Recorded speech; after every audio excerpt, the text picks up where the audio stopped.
안녕하세요. 머니케어 뉴스 케어만입니다. 오늘은 젊은 분들을 위해서 재테크하는 방법 중에 아주 중요한 부분에 대해서 이야기 한번 드려보려고 합니다. 그리고 나서 그 돈의 결과물이 어떻게 잘 판단을 내려서 잘 활용하게 되면 미래에 어떤 변화가 오는지에 대해서도 한번 샘플을 들어서 이야기 한번 들어보도록 하겠습니다. 가장 중요한 부분 먼저 이야기 드려보면 여러분 돈에 인격이 있다라는 말씀 혹시 들어보셨습니까? 돈에 인격이 있다는 말을 갖다가 쓴 책이 있죠. 돈의 속성이라는 책을 지으신 김성호 저자의 책에 나오는데 저도 그 책을 보면서 상당히 크게 동의를 하고 있습니다. 실제로 저도 뭐 30살에 제가 가지고 있는 돈의 주인으로서 역할은 형편없었기 때문이죠. 또 당시만 해도 그런 재테크에 관련된 이야기는 나올 때가 아닙니다. 90년대에 무슨 그런 얘기가 어디 있겠어요. 자, 그런데 지금은 시대가 많이 바뀌어 있습니다. 우리가 자본주의 시대에 살고 있지 않습니까? 자본주의 시대에서 가장 중요한 거, 부를 이루기 위한 기본적인 방법은 바로 소비를 절제하는 일이라고 저는 생각을 하고 있습니다. 수많은 재테크 방법보다 젊었을 때는 큰 목돈을 모은 것이 아니기 때문에 만들어가야 되는 과정이 가장 기초 아니겠습니까? 그런 과정에서 내가 일해서 벌어들인 근로소득을 통해서 소비를 갖다 절제하면서 돈을 갖다 빠른 시일 내에 목돈을 만드는 방법이 가장 크게 중요하다 할 수가 있습니다. 그 책에서 나오는 내용들 중에 문구가 하나 있어서 제가 따왔는데요. 절약하지 않으면 부자가 될 기회가 쉽게 주어지지 않는다라고 써 있죠. 사실은 쉽게라는 단어도 빼야 됩니다. 절대 주어지지 않는다. 이 정도로 강력하게 생각을 해야 되는 거죠. 그만큼 상당히 중요한 것이다라고 한번 말씀을 드려보고요. 먼저 샘플 하나 드려보도록 할까요? 30살에 열심히 노력해서 1억을 모은 분과 40살이 돼서 1억을 모은 분과 50세가 돼서 1억을 모은 분에 대해서 한번 생각해 보십시오. 여러분들이 느낌은 어떻게 생각하십니까? 30살이면 칭찬도 받고 주변으로 야 대단하다라는 말도 들었겠지만 40세 정도면 그냥 뭐 보통이네. 50세 정도면 뭐 그 정도밖에 없어? 라고 생각할 수도 있게 되는 그런 큰 차이가 발생이 됩니다. 자, 그런데요. 30살 정도쯤에 1억을 모은 그 친구, 30대, 35세가 넘기 전에 1억을 소유한 그 친구는 많은 기회가 주어진다는 사실에 대해서 오늘 포인트를 좀 잡아보도록 하겠습니다. 그 10년 안쪽에 사회생활 시작하고 10년 안쪽에 1억 원은 반드시 모아야 되는 것이 중요하다. 자, 그것을 이루기 위해서는 이자가 중요한 것도 아니고요. 재테크를 어떤 주식에 투자하고 뭐 이런 것보다는 상당히 그건 차이가 별로 없습니다. 무엇보다 수익에 가장 큰 영향을 미치는 건 당신의 소비 방법을 갖다 컨트롤을 어떻게 하느냐에 따라서 그 구조 자체를 갖다 처음에 세팅을 잘하지 않으면 앞으로 큰 변화가 오더라도 특별하게 예를 들면 내가 각성을 하지 않는 이상은 변화가 오지 않는다는 말씀을 드리고 시작하도록 하겠습니다. 먼저 많은 분들 이런 얘기를 들어봤을 거예요. 뭐 세로저축보단 가로저축이 좋아요. 이건 하나의 방법이죠. 뭐 틀린 말은 아닙니다만 시간이 상당히 오래 걸리죠. 처음부터 자원 구조를 가져가라 이런 뜻으로만 해석하시면 좋을 것 같습니다. 근데 그 중에서 가장 중요한 것들은 이런 것들이에요. 뭐 노후 자금 문제를 갖다 30살에 걱정을 한다고요. 절대 부의 원칙엔 그거하고 상관이 없습니다. 실제적으로 살아보면 그거 금방 알게 되거든요. 그래서 저는 이론적인 얘기는 전 사실은 상당히 전통적인 방법 아니겠습니까? 좀 배제하고 좀 생각해 보고요. 적금도 뭐 풍차 돌리기 하겠다. 그래서 빨리 뭐 그거 대부분 해서 여행 가더라고요. 그쵸? 자, 그래서 그만큼 자기 주인이 가지고 있는 철학이나 돈의 습성 이런 것들 잘 이해하고 진행하셔야 된다 생각하고요. 부모님한테 얹혀 사세요. 돈 모을 때까지. 왜 독립을 합니까? 독립하는 그 순간 여러분들은 부를 축적할 수 있는 기회를 홀라당 날려버리는 것일 수 있기 때문에 그렇습니다. 자, 그리고요. 소비에 대해서 제가 오늘 가장 큰 이야기를 좀 드려볼 거라고 이야기 드렸는데 샘플을 하나 들어서 여러분 설명을 해드릴 거예요. 그 내용 들어보시면서 여러분들은 내가 어떤 생각을 가지고 있나 차이점에 대해서 한번 생각해 보시기 바랍니다.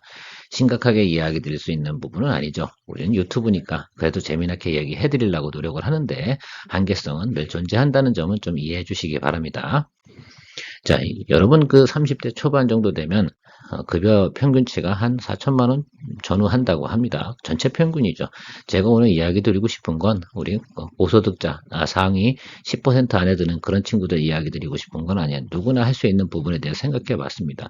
자, 그러면 세금 떼고 뭐 준조세 그렇죠? 4대 보험료 빼고 나면 실수령액이 한 264만 원 이 정도 됩니다. 264만 원 가진 사람이 7년 5년 내에 1억을 모을 수 있을까요? 없을까요? 그건 개인의 사정에 따라 달려있죠. 어떻게 결정을 내리느냐. 이런 것들이죠. 아까 같이 예를 들면, 저는 직장을 갖자마자 독립할 거예요. 그래서 막 집 밖에 나가서 월세를 얻어 살아. 오피스텔 같은 데 살아. 그럼 좋겠지. 그 순간에 당신의 인생을 사실은 망가지는 겁니다. 부를 이룰 수 있는 기회 자체가 사라져 버리죠. 그 순간부터 매월 월세 내야죠. 그러니까 돈이 계속 남한테 이정되는 거죠. 돈이라는 건 타인한테 이동되는 것을 차단하는 것이 가장 먼저 소중하다라고 생각해요. 자본주의는 남의 돈을 갖다 계속 어떻게 돼요? 서로 테이크 하려고 애를 쓰는 그런 시스템이에요, 기본적으로. 그걸 갖다 먼저 이해하셨으면 좋겠다라는 생각을 가지고 있습니다. 누구나 다 저 정도 소득이라도 5년, 7년, 10년 안쪽에 1억 원을 모을 수 있다. 누구의 노력에 따라서, 주인의 판단에 따라서 이루어질 수 있다라고 말씀드리도록 하겠습니다. 이게 너무너무 중요해요. 인생의 매직 같은 거거든요. 근데 이걸 갖다가 한 40세, 50세 정도 돼서 해보겠다고 하면 그건 뭐 세월이 없어요. 세월에 장사가 없거든요. 우리가 평생 일할 수 없다는 사실이 전제 조건에 깔아놓고 우리는 재테크를 시작해야 된다는 거 참고해 주시기 바랍니다. 근데 대부분 친구들은 직장을 가지면 이런 소나타 같은 차를 사고 싶어 해서 구매합니다. 그게 뭐 264만 원 정도면 소나타를 충분히 싱글이면 구입할 수가 있죠. 사는 것 자체를 제가 반대하자라는 것들은 아닙니다. 자, 그런데 오늘 재테크하는 차원에서 생각해보면 저것을 사는 순간 여러분들은 평생 4억 원 정도를 날려버린다 이런 말씀을 좀 드려보고 싶고요. 몇 억을 날릴지 사실은 잘 모르죠. 왜? 저렇게 습성을 가지고 가면 평생 저거 이하의 그레이드 되는 자동차는 살 수가 없습니다. 그러면 여러분 혹시 이런 레이라는 경차를 타고 다니면 30살 전후하는 나이에 정말 창피한가요? 가오가 떨어지나요? 일명? 그런 건 아닐 거 아닙니까? 불편함을 좀 감수하는 것이 뭐다? 부의 축적의 첫 번째 지름길이라고 저는 생각을 하고 있습니다.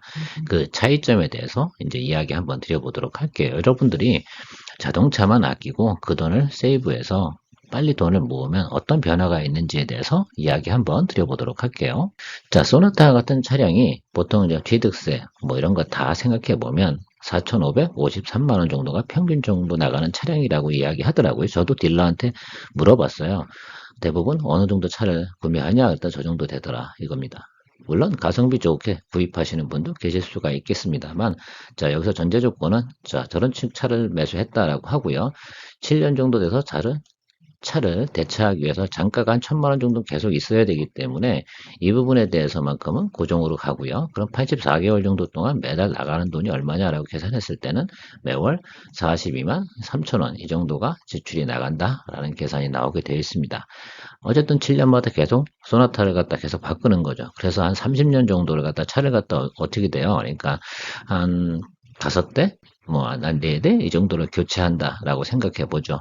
계속해서 예를 들면 장가가 빵원이 돼서 받거나 저건 큰 차이가 없습니다. 그래서 장가 위주로 계속해서 7년마다 교체하는 거.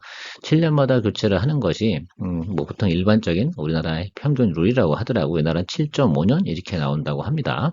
자, 그렇게 해서 만약에 일반적인 룰대로 자동차를 구입해서 쓰기 시작을 한다라고 하면 실제로는 구입 비용과 더불어서 유지비 합치게 되면 매월 72만 3천 원 이 정도가 꾸준히 지출이 나가는 거죠. 자, 이게 27에 했어요. 30살부터 했어요. 이러면 이 구조는 계속해서 가게 되는 겁니다. 일단 구조가 여기서부터 깨져가는데 여러분들이 얼마나 지출하는지에 대해서 한번 생각을 해보도록 하겠습니다. 일단 자동차를 갖다가 한 4번 정도 구입하면 한 2억 1천만 원 정도 이 정도 되면 50대 정도 대까지 가는 거죠. 그 다음에 자동차를 유지하는데 들어가는 비용이 한 1억 5천 정도 지출이 나가게 됩니다. 좀 구체적으로 설명드리는 이유 중에 하나는 여러분들이 얼마나 큰 돈을 지출하는지에 대해서 먼저 인지해라 라는 것들에 대해서 이야기를 드려보고 싶어요. 자, 그러면 총 30년 정도 유지하게 될 경우에 얼마 정도 지출이 나가냐라면 소멸 비용이 3억 6천이에요. 자동차 같은 경우는 잔존 가치가 있는 게 아니잖아요. 소멸되는 겁니다. 그래서 소멸성 자산이고 소모성 자산이기 때문에 여러분도 저 부분을 생각해 주셔야 돼요. 자, 그런데 보통 보면 우리가 아마 많은 재테크 그 교재를 보면 자녀를 교육하고 키우는데 얼마 정도 든다고요? 4억 원 정도 든다고 합니다. 자, 생각해 보면 자동차 한 대와 자녀 한 명 키우는 비용이 거의 똑같다라는 것들을 여러분들이 잘 생각해 주셔야 됩니다. 물론 평생 동안 뭐 소나타 뭐보다 뭐 낮은 차 이런 거 매수해 가지고 타고 다녀라 이런 말씀을 드리는 건 아닙니다. 자, 그래서 아까 제가 경차 보여드렸잖아요. 돈을 갖다 일단 모을 때까지는 어떻다? 도나타는 좀 포기하고 돈을 모으는데 좀 집중하자. 어떤 것에 더 집중하는 겁니다. 내가 멋있게 사는 것보다 좀 더 알차게 사는 쪽에 좀 더 중심을 두고 한번 포커스를 잡아보면 내 인생에 어떻게 변화가 오는지에 대해서 한번 이야기를 드려보는 겁니다.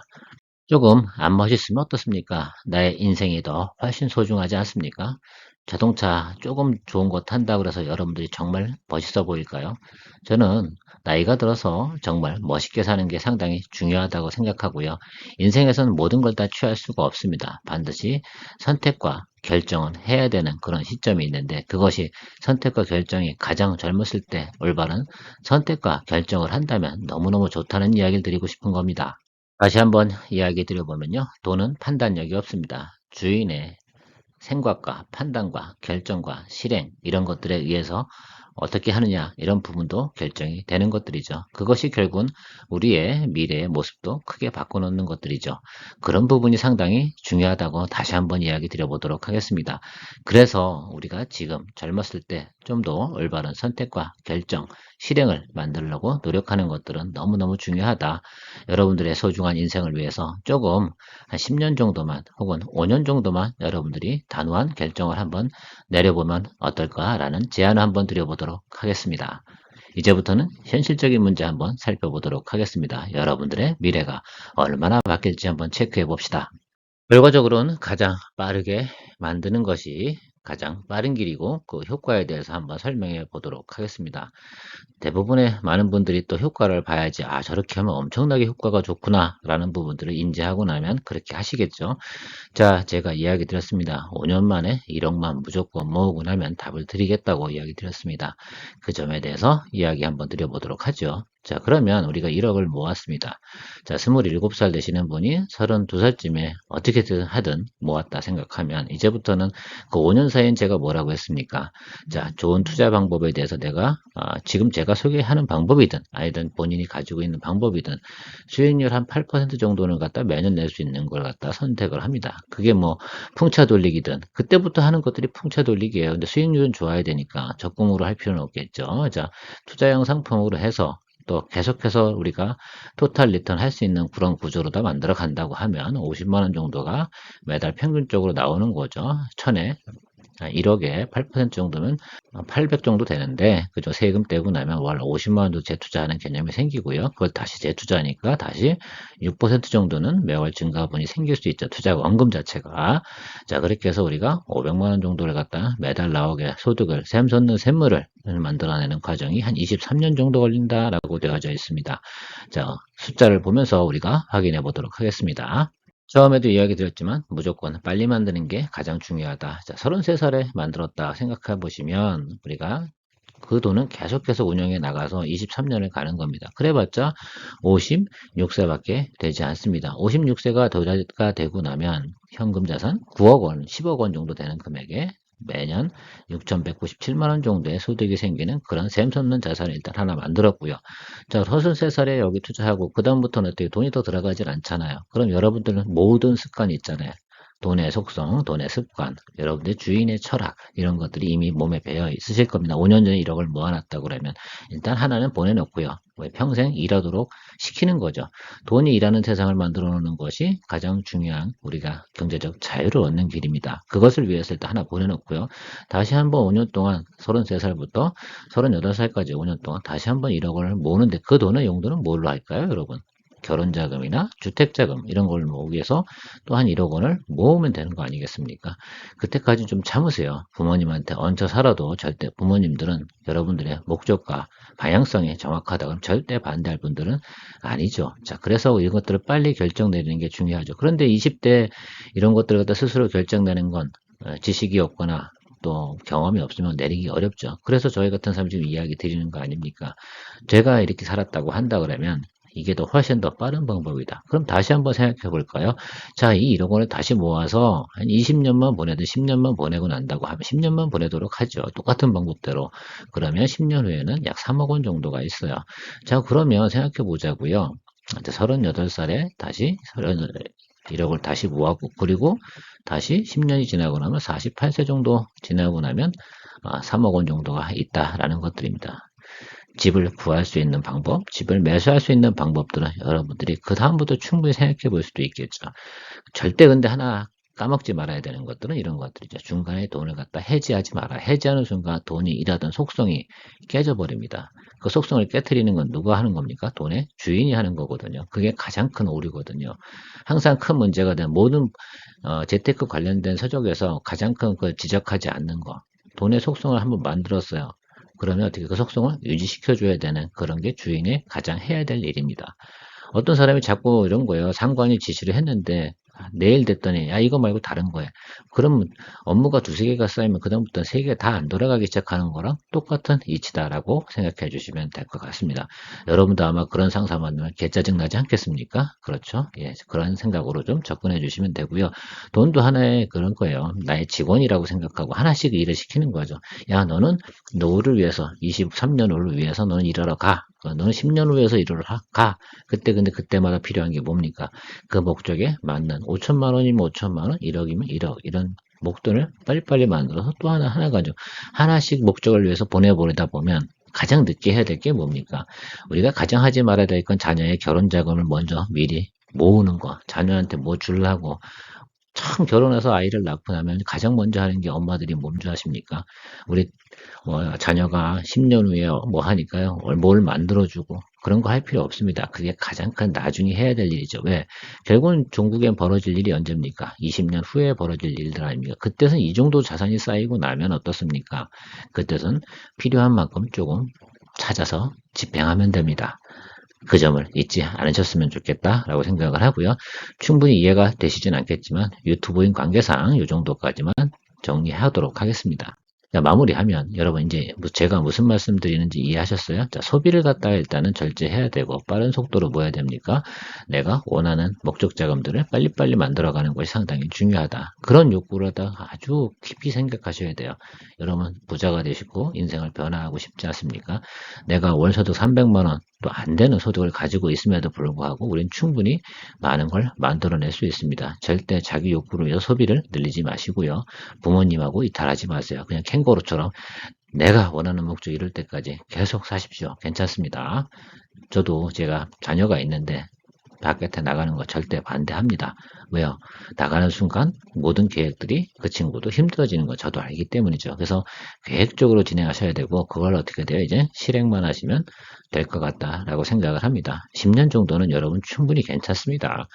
26, 25, 여성분들은 21, 3, 4살부터 사회생활 시작하잖아요. 그러면 35 이전에 웬만한 것들은 다 두 카트 정도는 마무리할 수가 있습니다. 여러분 욕심을 내시고 도전하셔야 됩니다. 욕심 없는 사람이 어떻게 부자가 되겠습니까? 그리고 남한테 피해 주는 것도 아닌데요. 뭐 그런 정도는 충분히 하셔도 된다라고 저는 생각하고요. 여러분들께서 좀 더 많은 궁금증이 있으시다 그러면 댓글 달아주시면 제가 그 댓글에 맞는 또 영상 찍어서 또 올려드리도록 하겠습니다. 오늘도 좋은 도움 되셨으면 좋겠습니다. 마무리하겠습니다. 좋은 하루 보내십시오.